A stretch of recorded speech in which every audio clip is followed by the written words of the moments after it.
She did not see the hand coming. Nobody in that ballroom did. 1 second, Maya Bennett was steadying a tray of champagne glasses. The next, her cheek was on fire, and 300 of the wealthiest people in the state were staring at her like she was the one who had done something wrong. The woman who slapped her was worth $400 million. The woman who got slapped was worth $4.11 in her checking account, and every bit of it was already spoken for. Nobody in that room knew what was about to happen next. Nobody knew that within 24 hours, the woman with $400 million would try to destroy Maya's career quietly, behind closed doors, and get caught doing it on camera. Stay with me. This one has 2 endings, and only one of them is the one you're expecting. Hey, welcome back to Odyssey Stories. Before we start, drop in the comments which country you're watching from tonight. I always love seeing how far these stories travel. If you're new here, we tell stories about ordinary people pushed to their breaking point, and what happens when they refuse to break. If that sounds like your kind of night, go ahead and subscribe, because there's a lot more of these coming. Now let's get into it. The Ashworth Grand Hotel sat on the edge of downtown like a piece of jewelry someone had forgotten to put away. Marble floors imported from 3 different countries. Chandeliers so heavy the ceiling had to be reinforced twice during construction. And once a year, on the first Saturday of November, it hosted the biggest night on the Kane Hospitality Group calendar, the Founders Gala. 55 years earlier, a broke-line cook named Walter Kane borrowed $1,100 from a stranger and turned it into one small roadside motel. That motel became 42 hotels across 11 states. Every November, the company gathered investors, board members, and press under one roof to celebrate the anniversary of that $1,100 loan. Maya Bennett had worked banquet service at the Ashworth Grand for 2 years. She was 26, and most nights she was home by midnight to relieve the babysitter watching her 6-year-old daughter, Sophie. Sophie was deaf in both ears, born that way. Maya had spent 2 years learning sign language in community college classes she could barely afford, chasing a hospitality management degree in the gaps between double shifts. Maya had picked up the gala shift because it paid time and a half, and because the extra money meant she could stop counting quarters for the parking meter outside Sophie's audiology appointments. She had worked 17 days straight leading up to it. Nobody at the hotel knew that. Nobody asked. An hour before the gala started, Maya was setting up the West Wing when a man in a plain gray suit walked the floor checking chair spacing and table placement. He introduced himself as Ethan, said he ran the design side of the company, and asked her opinion on whether the dessert table was blocking the walkway. Nobody ever asked Maya's opinion about anything at that hotel. She told him honestly that it was, that guests coming from the east doors would have to squeeze past it, that it had happened at the spring gala too, and that moving it 4 feet to the left would fix the whole problem without losing a single seat. He looked at the table for a second, then at her, then back at the table. "You're right," he said. "Nobody's mentioned that in 2 years of me running this room." "Nobody asks the people setting up the room," Maya said, and immediately wondered if she'd said too much. But Ethan just nodded, like she'd told him something worth writing down, and had 2 staff members move the table before the doors even opened. It was a small moment, 30 seconds, maybe less. Neither of them thought much of it at the time, but it mattered later, because it meant that when everything went wrong that night, Ethan already knew her name, and he already knew she was the kind of person who told the truth even when nobody had asked her to. The doors opened at 7. By 8, the ballroom was full. Investors in tailored suits. Board members trading polite small talk over champagne. A live string quartet near the windows, playing something slow and expensive sounding. 300 people who had all arrived in cars, worth more than Maya would earn in the next 4 years combined, and not one of them looking twice at the servers moving quietly between them. Maya was carrying a tray of drinks toward a cluster of investors near the dessert table when a woman in an ivory gown turned sharply, without looking, and walked straight into her path. The tray tipped. 2 glasses of red wine went sideways. Most of it hit the floor. A few drops landed on the hem of the woman's dress. The woman was Vanessa Kane, 29, Chief Financial Officer of Kane Hospitality Group, and the presumed next chief executive once her father stepped down. She looked at her dress. Then she looked at Maya. Something in her face changed that had nothing to do with a few drops of wine. "Do you know what this dress cost?" Vanessa said. "I'm so sorry, ma'am," Maya said, already reaching for a napkin. "Let me get that before it sets." "Don't touch me." Vanessa stepped back like Maya's hand was something contagious. Conversation nearby had already started to die down, the way it does when people sense something interesting is about to happen. "This is a $2,000 dress. You just ruined it because you weren't paying attention." "It was an accident," Maya said quietly. "I'll cover the cleaning." "With what?" Vanessa said. "Your tip jar." A few guests near the dessert table laughed. Not loudly. Just enough. Enough for Maya to feel her face go hot. Enough for her to understand, in that exact second, that she was not a person having a bad night. She was entertainment. What happened next took less than 2 seconds. Vanessa's hand came up. It connected with the side of Maya's face hard enough that the sound of it cut straight through the string quartet by the windows. Maya stumbled back a step, one hand flying to her cheek, the tray clattering against the marble floor. The room went almost completely silent. Somewhere, a glass shattered. Somewhere, a phone camera lit up, then another, then a dozen more, because in a room full of people trained their whole lives to treat spectacle as currency, nobody moved to help. They moved to record. That is the exact moment the front doors opened, and Walter Kane walked in. He was 84 that year, technically retired, technically just a guest at his own family's gala, but everyone in that room still straightened a little when he entered. He stopped 3 steps inside the doorway, because the scene in front of him did not make sense at first glance.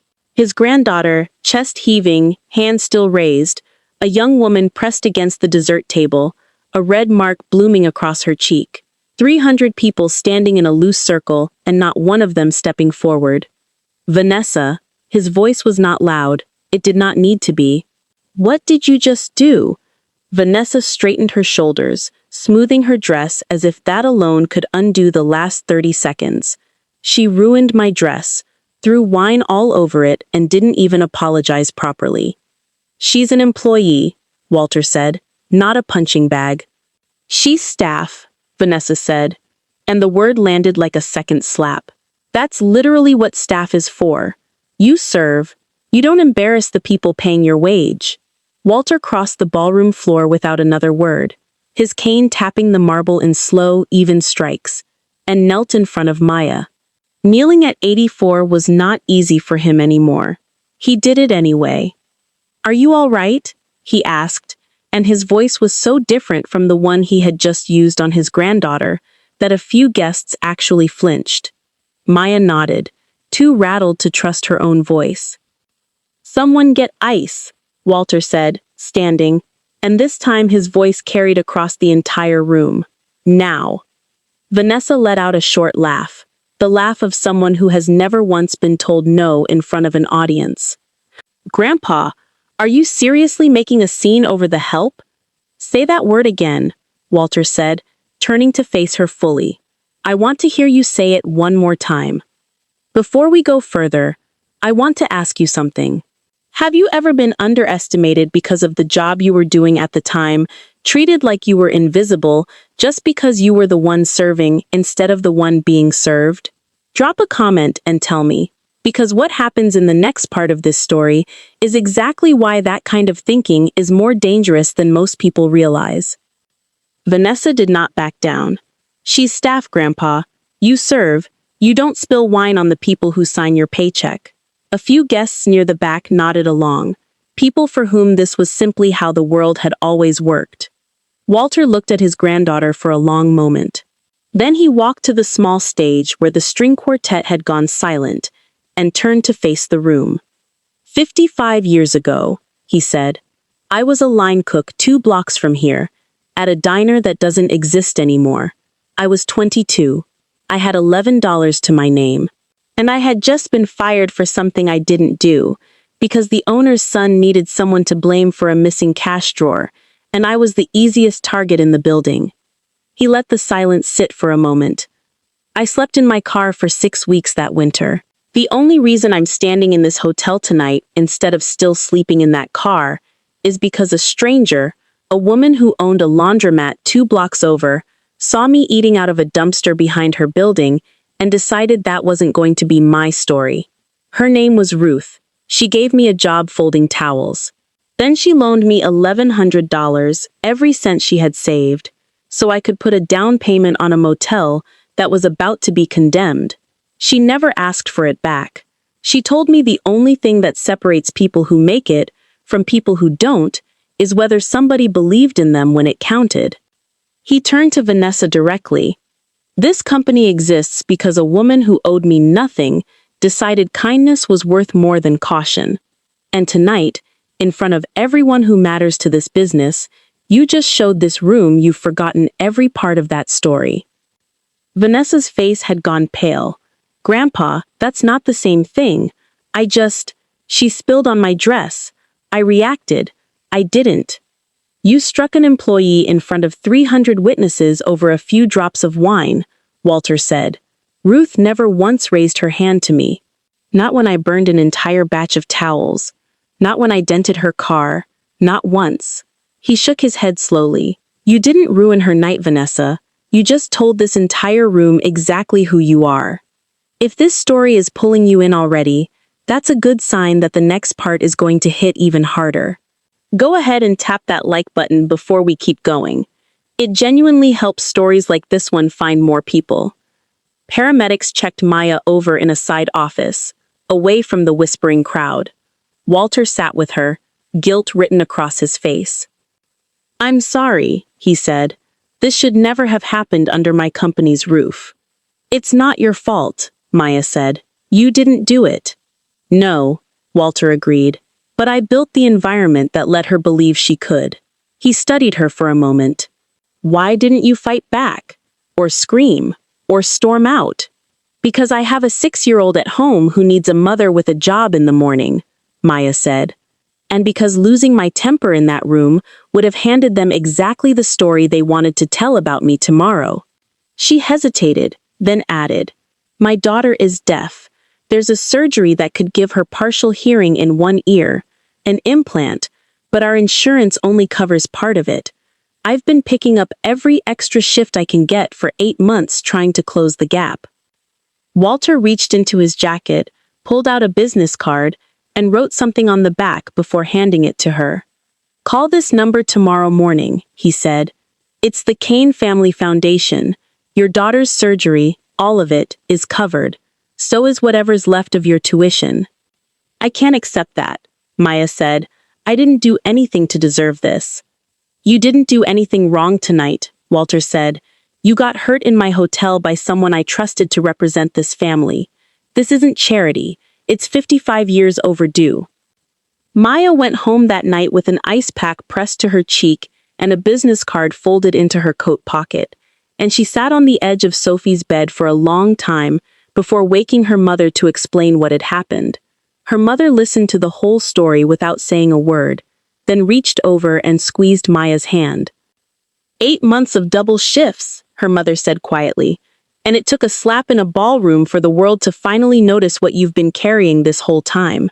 She shook her head. That's not fair, but I'll take it, if it means your girl finally gets what she needs. Maya didn't sleep much that night. Part of it was the sting still radiating across her cheekbone. Most of it was the strange, disorienting feeling of being seen, all at once, by strangers on the internet and by an 84-year-old billionaire after 2 years of feeling almost entirely invisible in that hotel. By morning, video from the gala had already crossed 1 million views. By that evening, it had crossed 6 million. Spreading far past anyone who had ever set foot inside the Ashworth Grand. Strangers in the comments recognized something in the footage that had nothing to do with the hotel or the company name. They recognized the particular silence of a room full of people choosing not to help, and they recognized, just as clearly, the one old man who refused to let that silence stand. Vanessa's father placed her on immediate leave from her role as chief financial officer, pending a board review. Her succession plan, the one that had all but guaranteed her the chief executive seat within 18 months, was gone before lunch. Two sponsors tied to the foundation's charity fund quietly pulled their names within the week. Friends who had spent years angling for proximity to the Kane name stopped returning her calls almost overnight, the way people do when they realize a name has stopped being useful to stand beside. Vanessa did not take that quietly. The next afternoon, she called the banquet department's staffing manager into her office. Not human resources, not legal, just the one person with direct control over Maya's shift schedule. She told him Maya's performance had been slipping for months, that there had been complaints, that it might be time to start reducing her hours before it became a bigger issue. She asked him to write it up. Backdated. She told him it would look better for everyone that way. I don't think that's accurate, the staffing manager said carefully. Her reviews have all been strong. There's nothing in her file. Then, start one, Vanessa said, today. Give it a date from 3 weeks ago. Cite inconsistent performance, attitude concerns, whatever fits. I'm not asking you to fire her outright. I'm asking you to make it look like this was already in motion before any of this happened. It protects the company. It protects you too, frankly, if anyone ever asks why she kept getting shifts after an incident like that. The staffing manager didn't answer right away. What Vanessa did not know was that Ethan had scheduled a walkthrough of the banquet department that same afternoon, reviewing renovation plans for the West Wing. He was standing outside the staffing manager's open door when he heard his sister's voice, and he heard every word of what she was asking for. He stood there a moment longer than he meant to, just listening, half expecting to have misheard her. He hadn't. He did not confront her in the hallway. He knew exactly what would happen if he did. A denial, a reframe, a version of the conversation where he'd somehow misunderstood a routine staffing discussion. He'd grown up watching his sister talk her way out of smaller rooms than that one. Instead, he walked straight to the general counsel's office, asked for 10 minutes, and repeated what he'd heard, word for word, while it was still fresh. By the end of the day, there was a written record, a timestamp, and a witness statement from the staffing manager himself, who confirmed everything once he understood he wasn't the one in trouble. 2 days later, the board called an emergency session. Vanessa sat at the far end of the table, her lawyer beside her, as the general counsel laid out what had happened. Not the slap this time. The board had already seen that 100 times over. This was new. An executive attempting to falsify performance records to retaliate against an employee who had done nothing but get hurt in front of witnesses. This isn't a public relations problem anymore, the general counsel said. This is a legal one. Vanessa's father did not defend her. He sat with his hands folded on the table and said nothing for a long moment. Then he looked at his daughter and said, I kept hoping the first video was the worst part of this. You just proved me wrong. You have to understand, Vanessa said, her voice tighter now, less certain than it had been at any point in the last 2 weeks. I was trying to clean up a mess before it became a bigger liability for all of us. The mess, the general counsel said, was a woman getting struck in the face at a company event. You didn't try to clean that up. You tried to bury the person it happened to. Vanessa looked around the table for someone to back her up. Nobody did. Her father sat with his hands folded, and for a long moment he said nothing at all. When he finally spoke, his voice was quieter than anyone in the room expected. I kept telling myself the first video was the worst part of this, he said. That we could survive one bad night. You just proved me wrong twice in the same month. The board voted that afternoon. 9 in favor of removal, none opposed. Vanessa was stripped of her title and formally struck from the line of succession, effective immediately. She left the building through the parking garage, avoiding the cameras still stationed out front, and did not come back to that office again. Have you ever watched someone try to fix one mistake by making a much bigger one? That's exactly what just happened here, and it's the reason this story has two turning points instead of one. Maya knew nothing about any of it until Ethan told her himself, sitting across from her at a small coffee shop near the hospital a week later. "I wanted you to hear it from me before you saw it online," he said. "My sister tried to have you quietly pushed out after everything that happened. I stopped it. I wanted you to know that." Maya sat with that for a moment. "Why does any of this matter to you?" she asked. "I'm just someone who used to carry your trays." "You're not just anyone," Ethan said. "You told me the truth about a dessert table on the worst night of your life. You didn't have a reason to make things easier for me that night, and you did it anyway. People don't usually do that." It wasn't romantic yet. Not exactly. But it was honest, and honest was rarer than either of them expected to find that year. Over the following weeks, they kept finding reasons to sit across from each other. Coffee after her hospital shifts. A walk through the community garden the foundation was funding near the children's hospital. Conversations about Sophie, about the degree Maya was finishing, about the parts of the company Ethan wanted to rebuild from the ground up. One evening, Ethan showed up at her apartment with takeout and a folder of blueprints he wanted her opinion on, a proposal for redesigning staff break rooms across all 42 properties. Real windows, real chairs, space that didn't feel like an afterthought, bolted onto the back of a kitchen. "Why does this matter so much to you?" Maya asked, sitting cross-legged on her living room floor, with the blueprints spread out between them. "Because I spent 30 years walking past rooms like the one you used to sit in on your breaks, and I never once asked what it felt like to sit in them," Ethan said. "You made me start asking that question. I don't want to stop."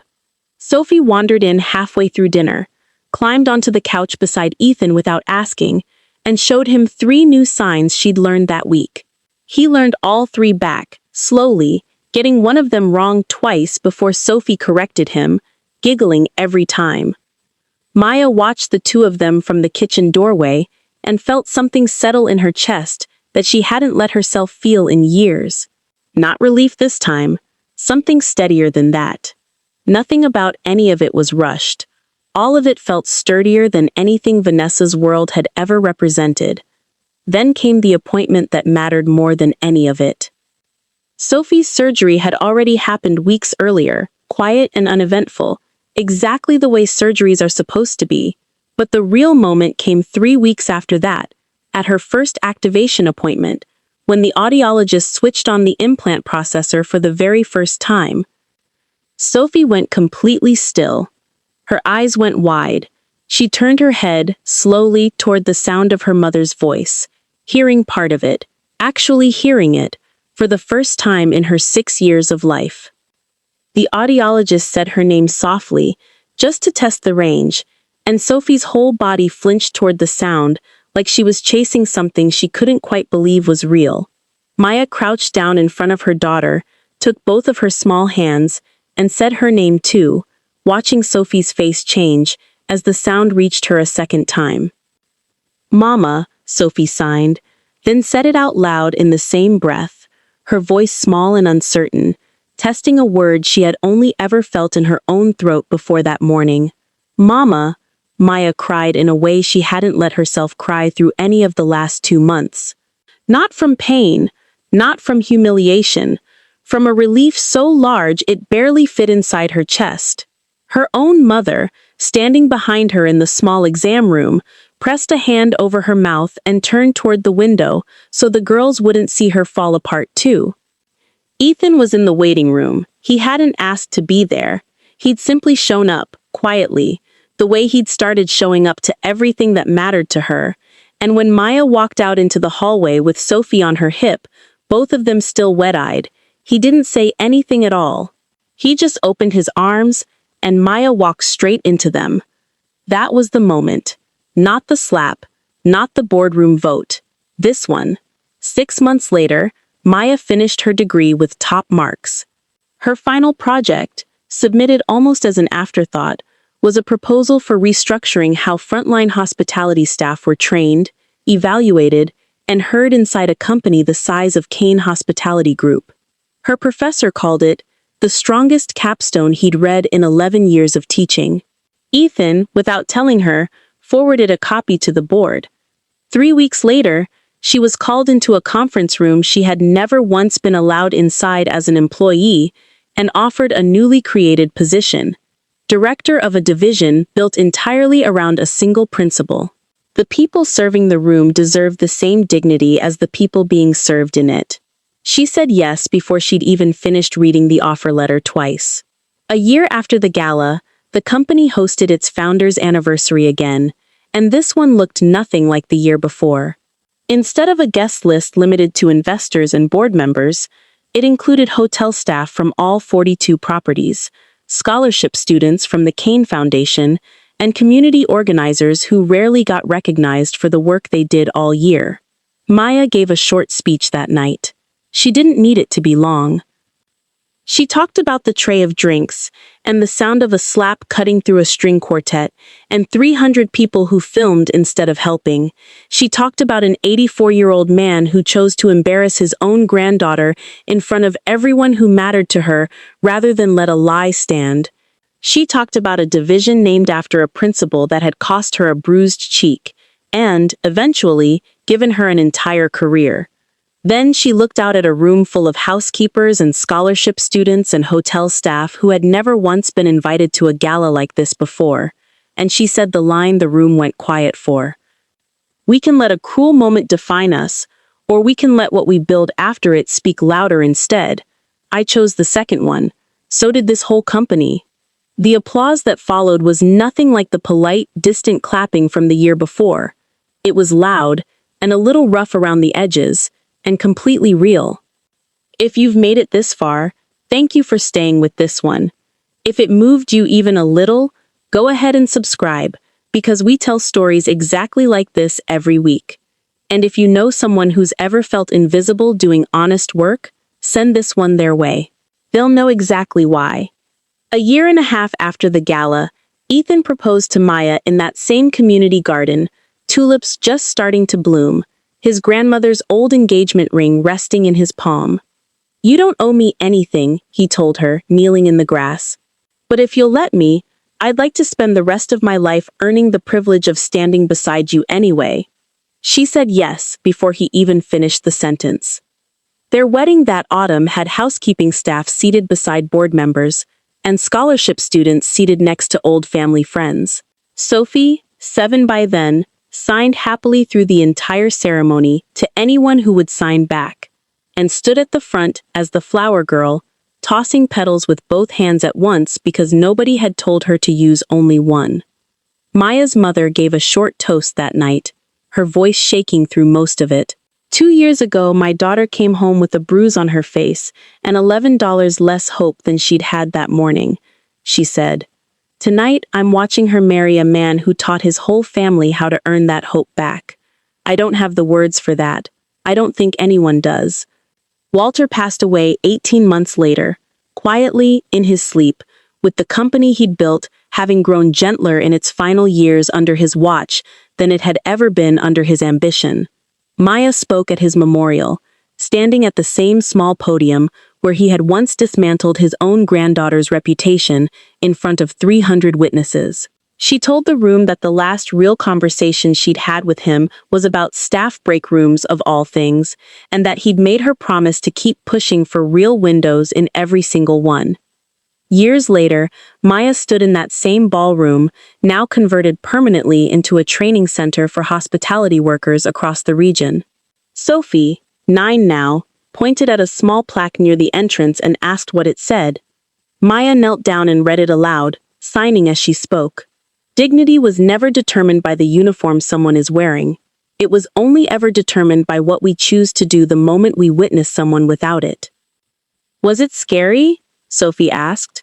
"Very," Maya said, "but sometimes the scariest moments end up teaching us the most important lessons, that we're stronger than we think, and that kindness always outlasts cruelty, even on the nights it doesn't feel that way yet." If this story hit you the way it hit me writing it, That like button really does help this channel keep finding people who need it. Thank you for staying until the very end. And remember, somewhere out there, someone needs to hear tonight's story too. Maybe it's you.